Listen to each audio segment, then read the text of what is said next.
Hola, hola, ¿qué tal? Muy buenas noches, gracias por premiarnos con su sintonía. Andrés Ramírez les saluda. Iniciamos de inmediato a hacer un repaso de nuestra agenda informativa. Contarles de primero que el novio de la modelo desaparecida permanecerá un año en prisión preventiva. Además, autoridades confirman que cada vez más se importa droga desde México, pero para ser consumida aquí, sí, en el mercado local. Tiene que hacer fila para vacunarse de la influenza. Contestamos su pregunta, sus dudas en una entrevista en vivo. Profesor habla hasta de idiota en una clase de un colegio alajuelense. Esto está generando muchas críticas. Además, país estrena laboratorio de inteligencia artificial. Le contamos en nuestra sección de tecnología. Y la Capilla Sixtina y el Vaticano en general ya están listos para recibir a más de 100 cardenales este miércoles con el cónclave. Comenzamos con la información.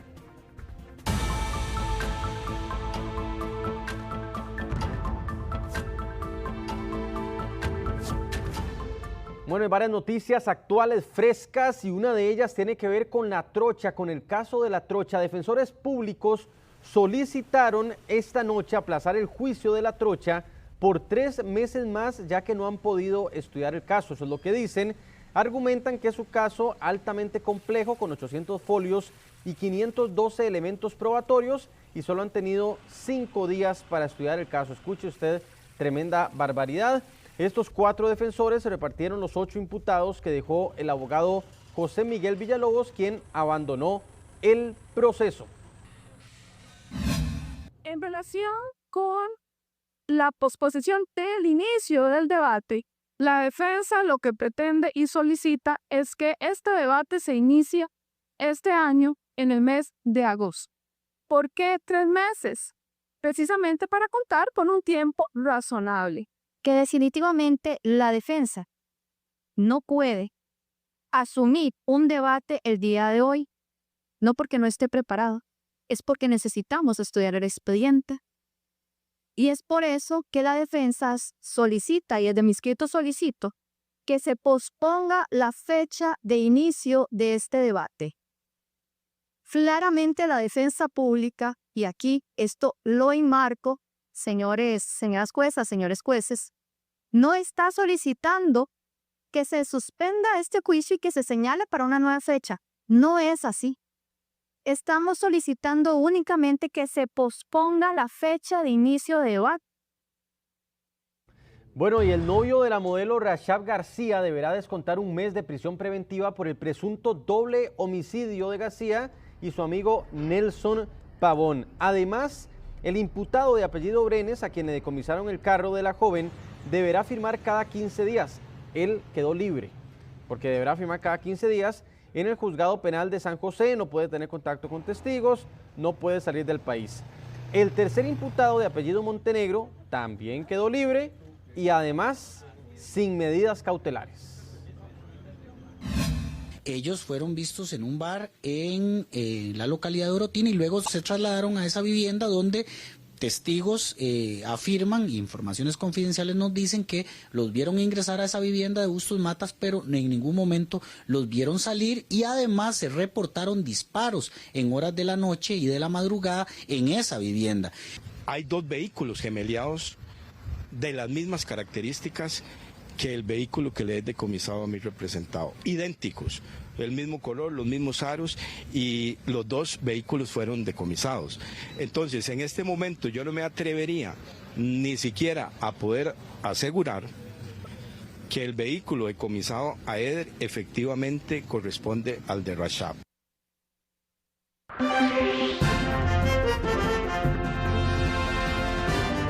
Narcotraficantes del cártel de Sinaloa están comercializando drogas sintéticas para que sean consumidas en nuestro país. Es decir, ya Costa Rica ha dejado de ser ese país de paso de la droga, sino que más bien ahora se trae para que se consuma aquí. Sheila Paniagua nos amplía a esta hora de la noche en vivo. Sheila.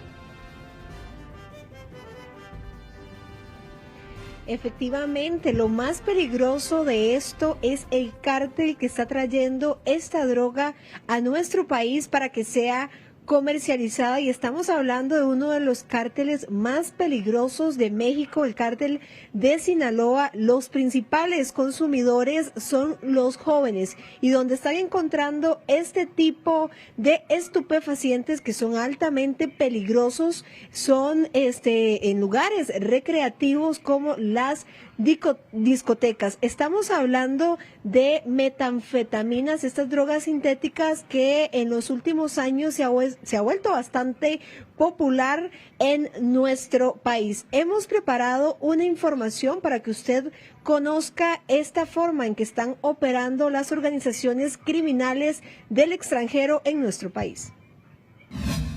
Costa Rica, además de ser una ruta de paso para el envío de drogas sintéticas a otros países, se está convirtiendo en un país rentable para los cárteles mexicanos y comercializar este tipo de estupefacientes en el país.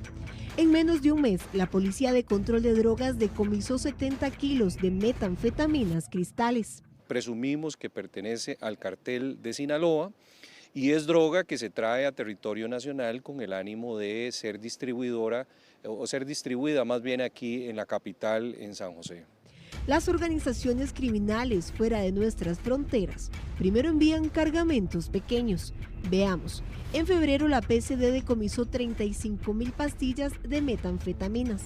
A principios de abril la cifra aumentó con el decomiso de 25 kilos y la más reciente incautación fue de 48 kilos de metanfetaminas. Es la más grande en la historia del país. Lo hemos aumentado primero de una cantidad de 35,000 pastillas de metanfetamina y ya ahora estamos avanzando hacia otra presentación que es en cristal, y que le permite además a las organizaciones criminales no solamente comercializarla en esta presentación, sino también transformarla hacia otras, pulverizarlas, convertirlas en líquido o bien en pequeñas piedras para ser comercializadas en distintos espacios, normalmente discotecas.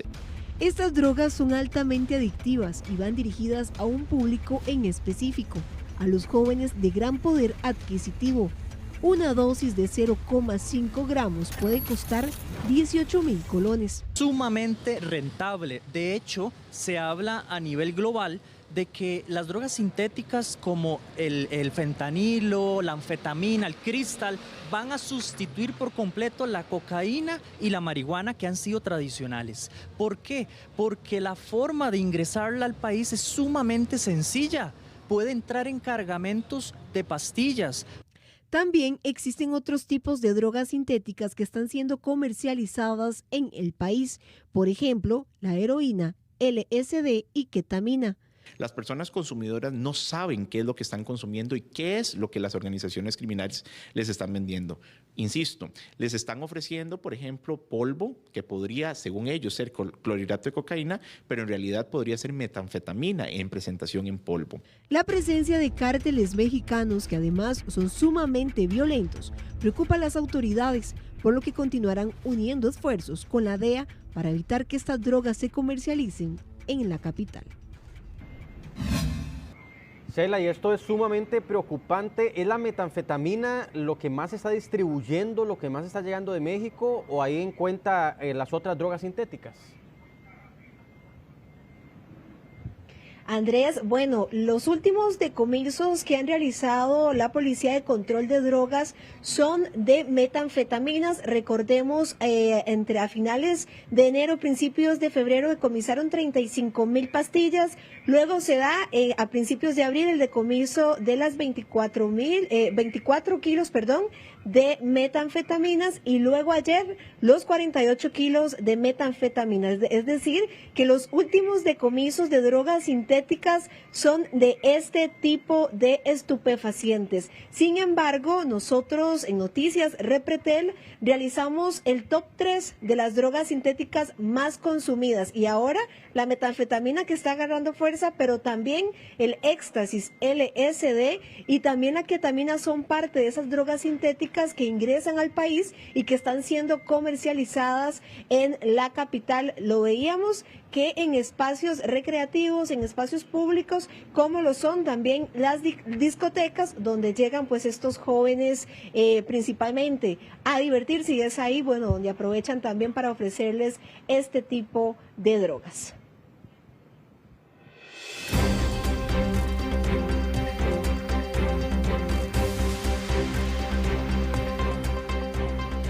Bueno, en nuestro enfoque, escuche esta situación. Un docente sentenció a varios estudiantes amenazándolos. El audio se ha viralizado y genera polémica. Esto ocurrió en un colegio en Sabanilla de Alajuela. Para ampliarnos la información, hacemos contacto con nuestra compañera Rachel Matamoros hasta la sala de redacción. Rachel, buenas noches. Adelante, cuéntenos.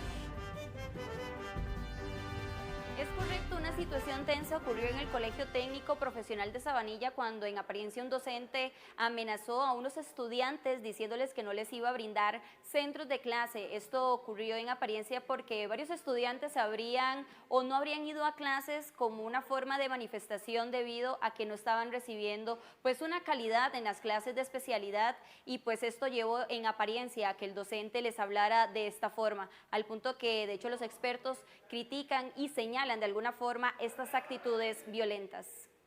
He tratado siempre con respeto y con amabilidad, pero no significa que soy un idiota, ¿okay? Y a ninguno de ustedes le permito ninguna falta de respeto sobre mis atestados y mi experiencia, ¿okay? Para el día que me vaya a faltar el respeto, tienen que tener el doble de la experiencia que yo tengo y ojalá 3 o 4 veces más rápido que yo. Estas fueron las palabras que, según estudiantes, rompieron el silencio en el Colegio Técnico Profesional de Sabanilla, cuando un docente confrontó con tono elevado y para algunos amenazante a un grupo de estudiantes de 12º año. El altercado ocurrió en plena jornada lectiva dentro del área de especialidad de electrónica industrial, luego de que varios estudiantes faltaran a las clases, en apariencia por falta de equipos necesarios para desarrollar sus prácticas técnicas. Sin embargo, por lo ocurrido, el docente de especialidad en apariencia amenazó a los estudiantes, sentenciándolos a que no iban a recibir centros de aprendizaje con él. Que pase, va pelitado conmigo es porque se lo merece. Y olvídense de centros conmigo. Ninguno de ustedes le puede dar centros de nada. ¿Okay? Así que vayan buscando materia de 4º, 5º y pídanselos a los otros egresados. Pero yo no se lo puedo. ¿Estamos claros? Miren un cambio de hombrecitos, hablando golpeadito, juéguensela. ¿Puede un profesor hablarle así a un estudiante? Lo que habría que hacer es hacer una investigación y reconocer si es la forma más correcta de dirigirse a los estudiantes. De previo sí puedo decir que nosotros como educadores debemos fomentar una cultura de paz, una estrategia de hablarles de manera más suave. ¿Hay algún reglamento que proteja a estudiantes y docentes en casos como estos? A partir de, me parece, el mes pasado, en abril, se aprueba este reglamento, sin embargo falta todavía la capacitación, hacerlo del conocimiento adecuado, conocer de los derechos de cada una de las partes y el debido proceso para realizar las denuncias, y también para que los docentes cuenten con las herramientas para enfrentar un caso de estos. Desde Orientación se advierte sobre una creciente tensión emocional en los centros educativos. Pero si no tenemos esas herramientas de convivencia, este tipo de situaciones nos pasan la factura. Sí es cierto que al estudiantado, a la juventud, también hay que darles estas herramientas, pero hay un peso particular en la persona adulta que al final es la que tiene que modular cómo ese ambiente de aula va a ser o no un lugar seguro. Los expertos en educación rechazan este tipo de actitudes y piden una cultura de paz en medio de la violencia que hoy azota a las instituciones educativas. Por este caso se consultó al colegio y el Ministerio de Educación Pública, sin embargo, al cierre de edición no se ha obtenido una respuesta. Y como lo veíamos en la información anterior, los expertos en educación piden que haya una cultura de paz en los centros educativos, ya que estas actitudes violentas provocan en los estudiantes pues acciones violentas e inclusive entre los mismos estudiantes o contra los docentes. Bien, Rachel, gracias por este reporte. Ahí usted podrá juzgar. Evidentemente se tendrá que hacer una investigación como ha sugerido la ex viceministra. Continuamos con otros temas. La Cruz Roja está dando una serie de consejos a raíz de lo que pasó hoy, de este adulto que se perdió durante varias horas en la montaña. ¿Qué puede hacer usted si de repente está también caminando y se pierde? Bueno, aquí algunos consejos. ¿Qué hacer si se pierde en la montaña? Lo que usted haga o deje de hacer en un momento de desorientación de este tipo puede ser determinante para salvar su vida. Hacer marcas visibles, ojalá en el terreno, que podamos reconocer los grupos de rescate, tanto de las diferentes instituciones, pero que sí dejen marcas visuales. A veces nosotros buscamos árboles, ramas quebradas, señas o inclusive flechas o montículos de piedras que podamos reconocer de que hay una persona que está en peligro y podamos seguir un rastro. En Costa Rica estas situaciones no son aisladas. Esta semana un adulto mayor permaneció más de un día desaparecido en Carrizal de Alajuela y finalmente fue encontrado la mañana de este martes. Esto nos llama la atención, primero porque es un adulto mayor, segundo porque anda en una zona que no es la habitual de él, andaba solo, ¿verdad? Eso es un aspecto importante. Y también nosotros desconocemos si tiene algún antecedente médico que pueda reflejar algún tipo de problema. Algunas de las sugerencias son dejar rastros como ramas quebradas, señales o montículos que puedan orientar a los rescatistas, portar ropa colorida, buscar señal telefónica, marcar al 911, portar agua, entre otros. Precisamente no dejar indicios que puedan orientar a los rescatistas es el error más común que cometen las personas cuando se encuentran perdidas. La Cruz Roja también recomienda portar algunos implementos básicos cuando va de caminata. Siempre llevar abrigo, aunque la ruta sea solo de un día. Ahora ya estamos entrando en invierno, es importante llevar impermeable, un botiquín básico, por lo menos con curitas, apósitos, gasa. También es importante una linterna con reservas de batería, una cuchilla y un recipiente de agua. Si hay desorientación, si no sabemos dónde estamos, la recomendación es que permanezcan en un lugar y no se muevan. Por ejemplo, en el mes de abril durante Semana Santa, la Cruz Roja atendió hasta 3 incidentes por extravíos en montaña en menos de 24 horas. Seguir algunas de estas recomendaciones puede no solo evitarle un mal rato a usted, sino ahorrarle hasta millones a la institucionalidad que participa en estos operativos, que muchas veces pudieron prevenirse.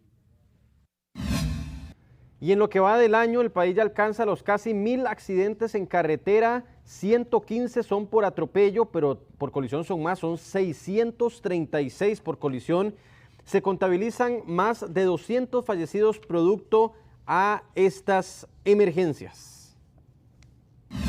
También está la situación del exceso de velocidad ya en los vehículos en general. De hecho, se muestra por el grado de destrucción estructural que presentan los vehículos a la hora de atender este tipo de colisiones, que inclusive requiere equipo especial, como se tuvo que utilizar anoche para la extracción de uno de los pacientes que se dio en la colisión en San Antonio de Belén.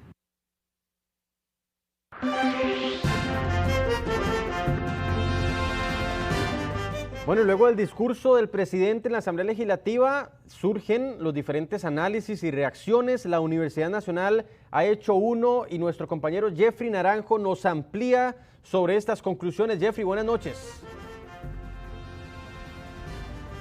Bueno, posterior al discurso que brindó el presidente de la República, Rodrigo Chávez, el 5 de mayo acá en Cuesta de Moras, en la Asamblea Legislativa, pues es común que surjan varias reacciones e incluso los sectores académicos se pronuncien. Este es el caso del Instituto de Estudios Sociales y de Población de la Universidad Nacional, quienes ya emitieron varias opiniones y análisis respecto a esta rendición de cuentas que brindó el presidente de la República. Veamos de inmediato parte de lo que mencionaron algunos analistas sobre esta disertación que tuvo lugar en la Asamblea Legislativa.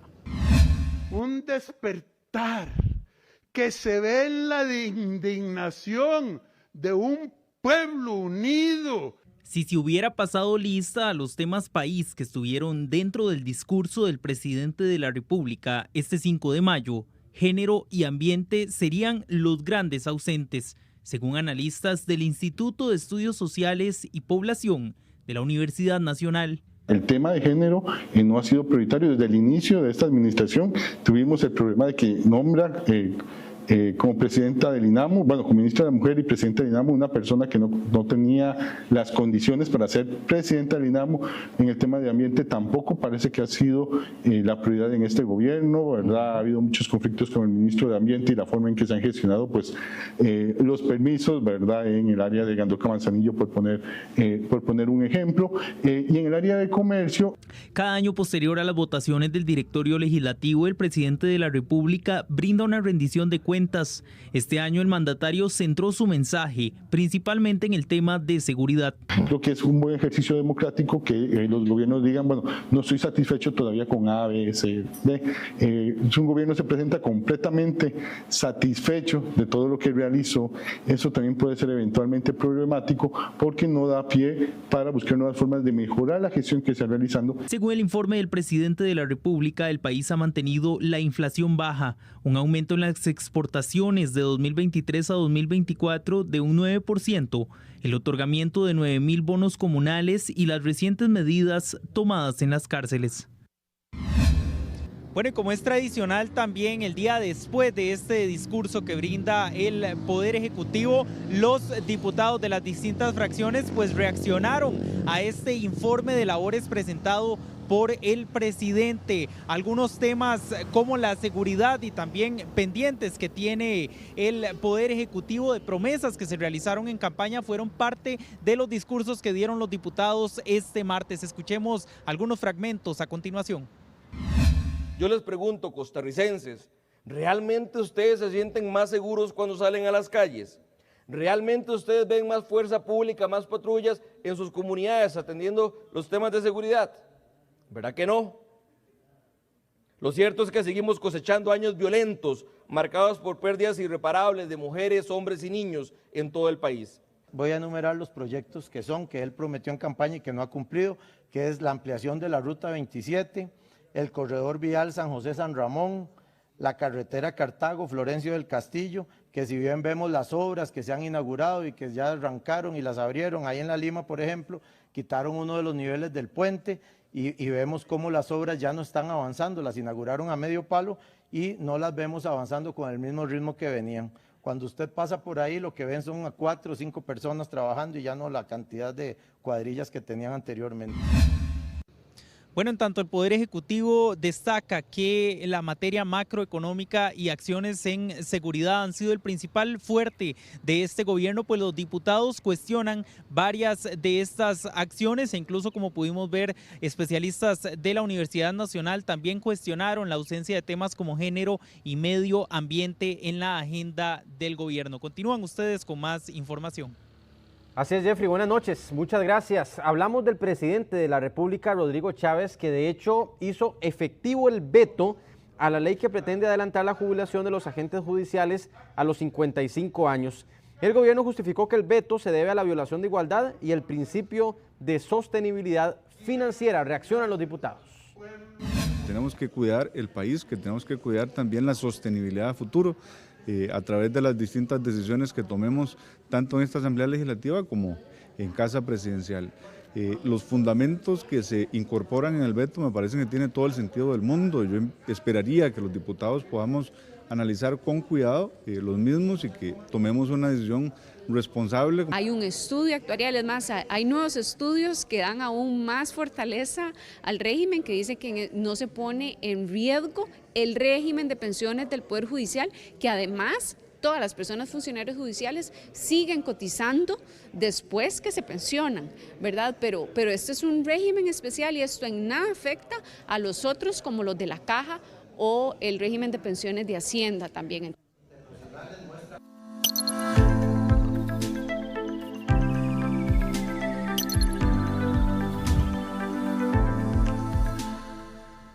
Se los contaba al inicio, la Juela inauguró un nuevo laboratorio de inteligencia artificial este martes. Katia Cárdenas nos amplía a esta hora en nuestra sección de tecnología. Buenas noches, Katia. Hola, ¿qué tal? Muy buenas noches. Iniciamos con esta sección de tecnología. ¿Sabía que Costa Rica cuenta con una estrategia para impulsar la inteligencia artificial desde el 2014? Bueno, justamente este martes se inauguró el primer laboratorio de inteligencia artificial de la Universidad Técnica Nacional. Pero ¿para quién va a ser de beneficio este nuevo laboratorio y en qué va a consistir? Se lo mostramos. Estudiantes de la Universidad Técnica Nacional y hasta vecinos de Alajuela podrán interactuar de cerca con la tecnología y aprender más de la inteligencia artificial. Esta universidad inauguró su primer laboratorio de inteligencia artificial, el cual fue donado por la Embajada de la República de Corea y una empresa tecnológica. Reducir la brecha digital es muy importante, entonces por eso este laboratorio creo que va a servir en este objetivo. Es para la gente, la comunidad aquí a Alajuela. La idea es mostrar cómo por medio de un celular, una computadora o una tablet en su mano puede acceder a herramientas y aplicaciones con inteligencia artificial para diversos usos, por ejemplo, para optimizar dibujos y crear caricaturas o mejorar fotografías. Dentro de las herramientas que usted puede conocer en este nuevo laboratorio de inteligencia artificial está, por ejemplo, esta aplicación que le permite ver el consumo eléctrico de varios dispositivos de su vivienda y reducir inclusive el gasto. También podría usar aplicaciones para reducir el ruido ambiente cuando graba un video como este y también poder hacer traducciones simultáneas a otros idiomas, como por ejemplo a coreano. 한국과 같은 다른 언어의 스냅샷입니다. La idea es que puedan ver un poquito la parte de inteligencia artificial, la parte de Internet de las cosas, la parte de robótica, ¿verdad? Vamos a tener abierta a la comunidad cursos de herramientas en inteligencia artificial aplicada. Entonces, donde los estudiantes y docentes, ¿verdad?, van a poder aprender a utilizar de manera correcta diferentes herramientas que puedan optimizar su trabajo. El laboratorio se ubica en el Centro de Acceso a la Información Costa Rica-Corea, en la sede de la UTN en Alajuela, frente al Parque Central. Más adelante también realizarán talleres y demostraciones sobre los avances de la inteligencia artificial. Bueno, también le contamos que la histórica aplicación Skype anunció su cierre definitivo. Quizá muchos de ustedes la usaron o la recuerdan, y es que antes de WhatsApp o de Zoom, esta fue la aplicación que desde hace unos 15 años permitía que muchas personas pudieran ver y hablar por medio de Internet. Bueno, lamentablemente ya se anuncia su cierre y será en este mes de mayo donde ya deje de existir. Por supuesto que vamos a estar pendientes de hasta cuándo va a estar la aplicación Skype, cuándo será este cierre, y vamos a tenerles por supuesto que todos los detalles acá en Noticias Repretel. Continuamos con más. Katia, gracias. Súper interesante esto del laboratorio de inteligencia artificial. Continuamos. Poco más de 1,5 millones de dosis están listas para el inicio de la vacunación contra la influenza en hospitales, clínicas y EVAIS, más que todo en este periodo donde inician las lluvias. De hecho, la influenza estacional es en este momento el número 1, anda circulando en estos momentos en el país, seguido del rinovirus y la COVID-19. Ya puede ir a vacunarse si es un factor de riesgo o si está dentro de los grupos, puede ir a cualquier EVAIS del país.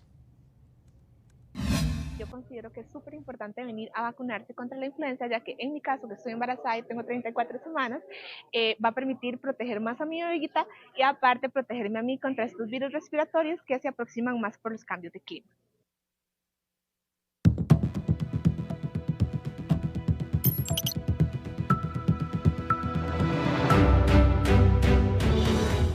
Bueno, y justamente vamos a hacer balance de esta campaña que inicia hoy, y por eso vamos a establecer comunicación a esta hora de la noche con el doctor Elvis Delgado. Él es de epidemiología de la Caja Costarricense de Seguro Social. Doctor, primero que todo, muchas gracias por acompañarnos a esta hora de la noche, y lo que queremos saber es cómo va el tema de la vacunación, el balance que se puede hacer del día del inicio de esta vacunación contra la influenza. Doctor, buenas noches.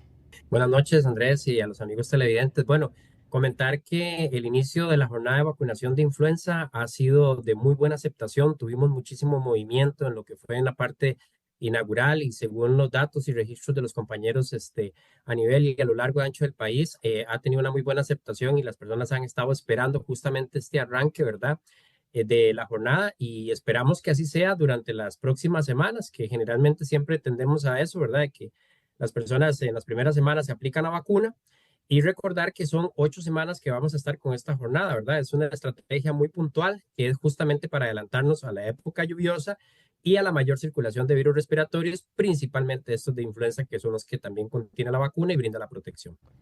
Claro, doctor. Ahora, ¿qué hay que hacer? Probablemente mañana las personas se puedan topar mucha fila. ¿Cómo está el tema? ¿Cómo lo están preparando?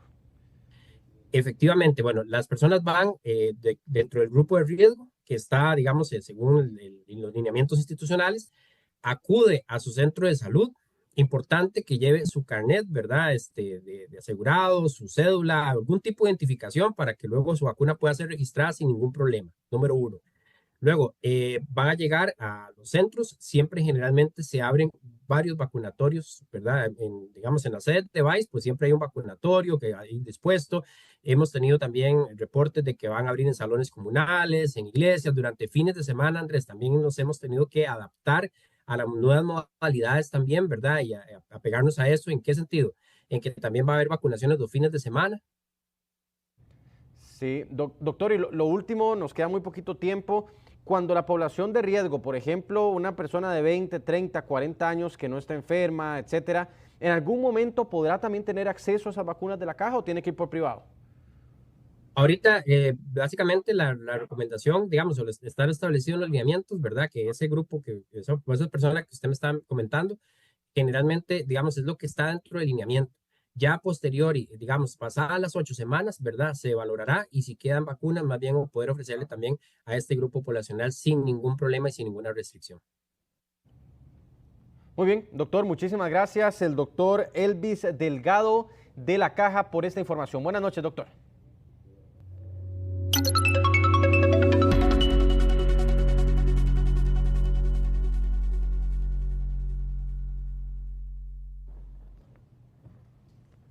Bueno, y a esta hora el tipo de cambio, ahí lo tenemos en pantalla como cierra, 508,82 la venta, 502,99 la compra.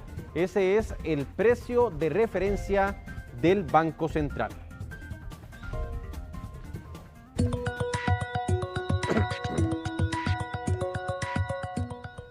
Y tenemos los chances, ahí lo tienen, tómale una foto a la pantalla si quedó ganador. El primer premio, el 20, con la serie 283. El segundo premio, el 53, con la 476. Y el tercer premio, el número 27, con la serie 871. Felicidades a los ganadores.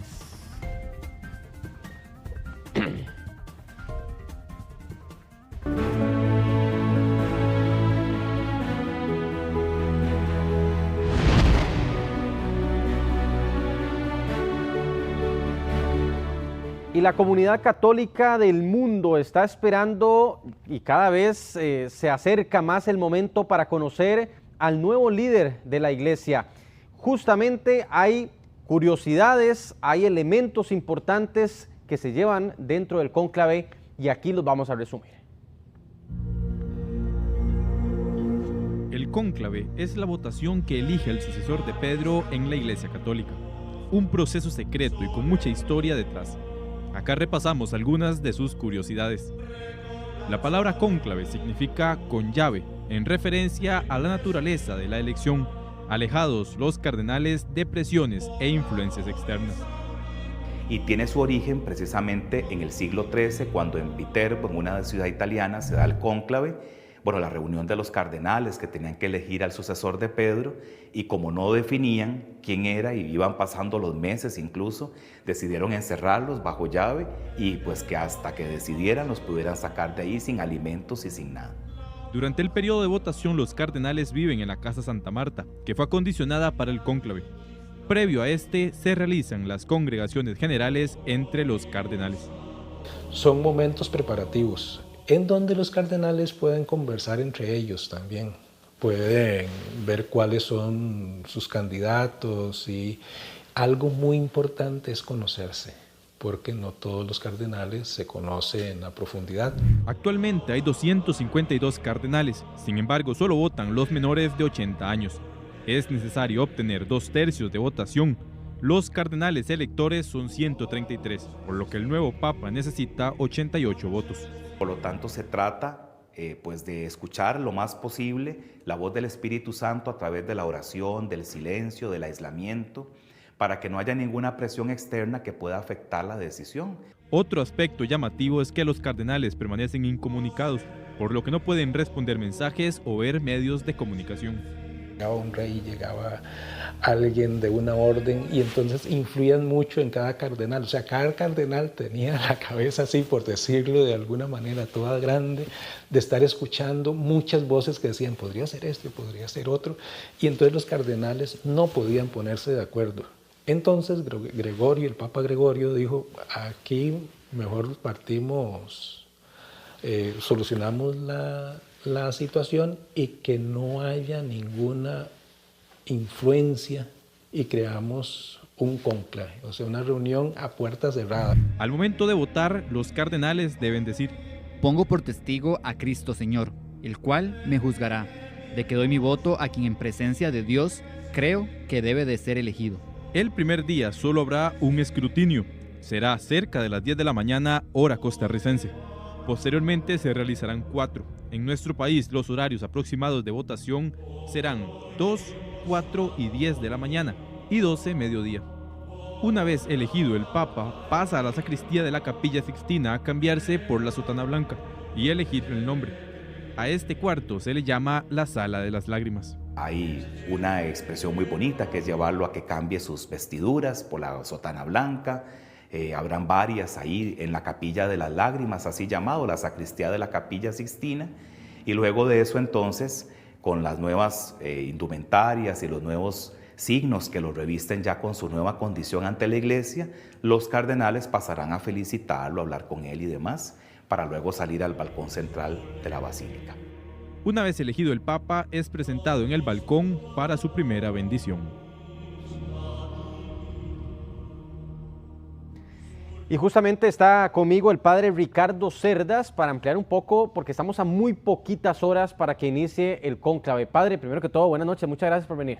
Buenas noches, Andrés, y pues en estos momentos de tanta emoción, expectación de todo el pueblo católico y más allá de nuestra iglesia, en el mundo entero. Claro, padre, a esta hora está casi que amaneciendo en Roma. ¿Qué es lo que estaría pasando previo al inicio del cónclave? Bueno, ya se está comenzando a preparar en la Basílica de San Pedro la misa proeliyendo el Sumo Pontífice, que está programada precisamente para las 10 de la mañana, hora de Roma, que son las 2 de la mañana, hora nuestra, en donde todos los cardenales se harán presentes, tanto electores como no electores, para orar y pedirle al Señor un pastor, pues que ame a su grey y que se entregue completamente precisamente al servicio de la iglesia y del evangelio. Padre, veíamos en la nota que de hecho usted participó y nos colaboró de que hay una sala que popularmente se le conoce como el Salón de las Lágrimas. Ampliemos un poco sobre ese lugar en la Capilla Sixtina. Claro, la sacristía de la Capilla Sixtina, donde luego de haber sido ya elegido el Sumo Pontífice, con los 2/3 de los presentes y demás, ya con su nombre, ya constituido, aceptando el cargo, lo llevan para cambiar su indumentaria, para ser pues revestido de la famosa sotana blanca. Entonces, en la Sala de las Lágrimas se transforma en su nueva condición de vida el cardenal, y su distintivo, que nadie más lo puede usar, es la sotana blanca, y bueno, que es lo básico, ¿verdad? Ya sabemos que el Papa Francisco pues no utilizó algunos accesorios que eran parte de la tradición precisamente de la iglesia, de la elección papal, como la museta, que es como una pequeña capa, color como violácea, como morada. Igual el Cristo, pues de oro, el anillo. Bueno, el Papa Francisco conservó prácticamente lo que él llevaba. Sin embargo, como hemos podido ver en las imágenes que se hicieron públicas este día, pues se entregaron ya todos los accesorios, hasta los zapatos rojos famosos del pescador. Claro. Padre, en algunos medios internacionales se habla de que quizá el cónclave no vaya a durar tanto, ¿verdad? ¿Por qué? ¿Por qué esa proyección? Bueno, hay algunas inquietudes con respecto a que los cardenales procuraron un precónclave largo, por eso hemos visto incluso días con 2 congregaciones generales, no solamente una en la mañana, sino eso es dos. Que se reúnen entre ellos. Exactamente, sí. Las reuniones previas, con tal de tener un perfil muy definido y ya llegar con personas muy claramente delimitadas en cuanto al carisma, lo que puedan aportar para poder ser pues la mejor opción y lo que el Señor quiera, que es lo más importante, ¿verdad? Desde la dimensión de la fe, lo que el Espíritu Santo pues vaya a suscitar en la iglesia. Por lo tanto, se cree que va a ser pues corto, ¿verdad? Con el Papa Francisco prácticamente fueron 5 votaciones, fue al atardecer del primer día ¿verdad? No solamente, pues sabemos que el día del inicio del cónclave, que va a ser precisamente mañana, solo una votación. Sin embargo, el siguiente día van a ser 4. Entonces el Papa Francisco salió ya en la quinta, el Papa Benedicto en la tercera, cuarta, así que en realidad es relativo y no es de esperarse que vaya a durar más que lo que duró el del Papa Francisco, pero es impredecible. Y ahora hay 2 datitos interesantes, padre. Por ejemplo, en la de Juan Pablo II, si no estoy mal, fueron 3 días, digamos, en promedio, sí, lo que se duró ese cónclave. Con Benedicto XVI fueron 2, con Francisco fueron 2, según, ¿verdad?, lo interpreto de esa forma. Y la otra, el otro dato interesante acá para contarle a los televidentes es que justamente hay más cardenales de los que debería, o por lo menos los que caben en la Casa Santa Marta, ¿cierto? Claro que sí, el Papa Francisco expresamente aumentó el número de cardenales que desde Pablo VI ha estado delimitado, estamos hablando de los años 70, 60, en 120, y él expresamente quiso aumentarlo, bueno, incluso conociendo su condición de salud. Ya incluso el año pasado él hizo a finales otro consistorio para crear nuevos cardenales, y son 135 los electores, 2 no pueden hacerse presente precisamente por condiciones de salud, pero en realidad es un número más elevado y que hace todavía más necesarios los consensos porque se ocupan 88 votos. Leí que incluso eso hace más larga la votación, en promedio son como 15 minutos más por votación por ser más cardenales. Exactamente, y sobre todo porque cada uno tiene que decir, como lo podíamos apreciar en la nota, una oración en donde ponen de testigo a Dios de que ese cardenal es el que en conciencia creen que debe ser el sumo pontífice. Ahora, hoy se anuncia por parte del Prensa del Vaticano que ya está el orden definido, ¿verdad? Sí. ¿Cuál va a ir votando, cuál votando? Esos votos al final son los que se queman. Para que le expliquemos eso a la gente, al final no queda un registro después. No, efectivamente no, se cosen también para que no se confundan entre los que ya han sido leídos y los que no han sido leídos, porque una confusión podría generar un atraso mucho mayor y la nulidad de la elección. Entonces, una vez que en la mesa que va a coordinar el cónclave se van pasando las papeletas, se anotan en las actas, se cosen y se depositan nuevamente en el recipiente que será llevado a la fumata, como se conoce, ¿verdad?, toda esta chimenea, para que salga entonces el humo según corresponda, sea oscuro o sea claro según la decisión que hayan tomado. Y lo último, padre, quien quede electo y acepte el cargo de papa, ¿verdad?, dentro de la iglesia, prácticamente le toca ya quedarse ahí, o puede regresar. ¿Cómo está ese tema? No, que eso es lo más particular, pues no hay como boleto de regreso, digámoslo así, porque efectivamente ya una vez que haya sido elegido, tiene que comenzar todo el protocolo, pues de la misa de toma de posesión, en este caso pues con jefes de Estado y demás, como también de la toma de posesión de la Basílica de San Juan de Letrán, que es la Catedral de Roma, su cátedra, así que no tiene fecha de regreso en el corto plazo. Vean que el Papa Francisco nunca regresó más, y se decía que él tuvo que mandar a traer sus cosas porque como él no tenía pensado quedarse, le faltaban, hasta se tuvo que ir a hacer unos anteojos y todo lo demás. Así que pues, Juan Pablo II fue después, a los pocos meses fue Juan Pablo II a Polonia, Benedicto XVI hasta meses después fue a Alemania, así que tocará ver si más bien, si es italiano, pues que le va a quedar más cerca a la casa que los demás. Sí. Y es que les toca ser papa 24/7 hasta el día de su muerte. Así es. O alguna renuncia como Benedicto. Como Benedicto, por la proyección es hasta que y ser enterrados ahí en Roma. En Roma, exactamente, totalmente ahí. Bueno, padre, estamos a 4 horas para que inicie el cónclave.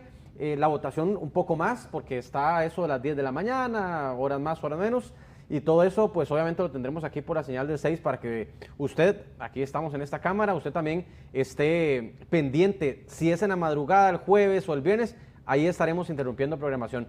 Padre Ricardo Cerdas, muchas gracias por acompañarnos. Muchas gracias a usted y motivar mucha oración al pueblo católico para que sea efectivamente el pastor que necesitamos y que Dios quiera para la iglesia. Muy amable, padre. Gracias de verdad por su compañía a esta hora de la noche. Con su permiso, hacemos una pequeñita pausa y regresamos con más noticias.